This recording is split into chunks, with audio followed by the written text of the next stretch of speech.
Soon after the Kargil War, Indian Army embarked on a significant overhaul of its artillery. The immediate focus then was on achieving the self-reliance. Since then, India has achieved Atmnirbarta, or the self-reliance in designing, manufacturing and developing these guns of all shapes and sizes and caliber. Now, focus is on combination of strategic mobility and enhanced long-range firepower. The Indian Army is said to have set a goal to itself to transition its entire artillery to medium 155 mm gun systems by 2042. To put things in perspective, artillery won the war for India by pulverizing Pakistani defense to smithereens in Kargil. The Indian artillery fired over 250,000 shells, bombs and rockets during the Kargil conflict. Most of these were fired in an approximately 10 to 15 days period of intense fighting. 9,000 shells were fired on Tiger Hill alone when it was regained. During the peak period of assaults, on an average, each artillery battery fired over 1 round per minute for 17 days continuously. The Pakistanis were simply and overwhelmingly outgunned. It's the caliber which matters. It's not the make, whether it was 155 mm Bofors or even if it was the Austrian gun or the French gun Sofma, they would have done as well. This 155 mm guns, they were the mainstay of this battle. These guns were so effective, which made the task of the infantry very easy. The contribution of artillery was unique.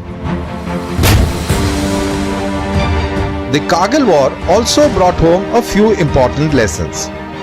Artillery is one of the most important components of war that has been proved through the ages. One should never forget that war is a violent endeavor in which victory goes to the side with big guns.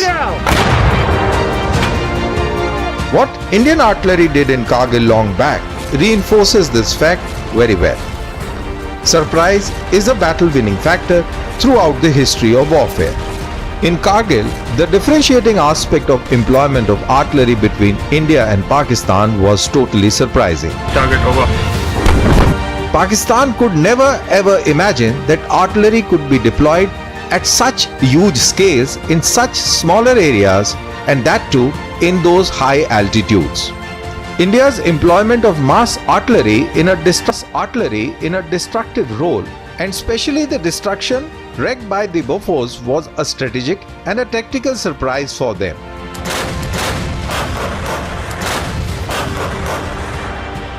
The data spanning India's wars with Pakistan consistently revealed a stark reality. Approximately 80% of war casualties can be attributed to artillery fire. Recent global conflicts such as the Russia-Ukraine war have underscored the critical role of firepower as a decisive factor in battle.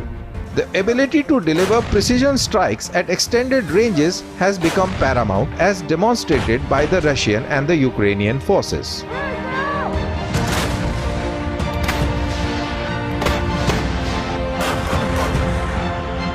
Taking cue from the lessons of Kargil War in 1999 to the latest ongoing Ukraine conflict, the Indian Army has embarked on a significant overhaul of its artillery regiment.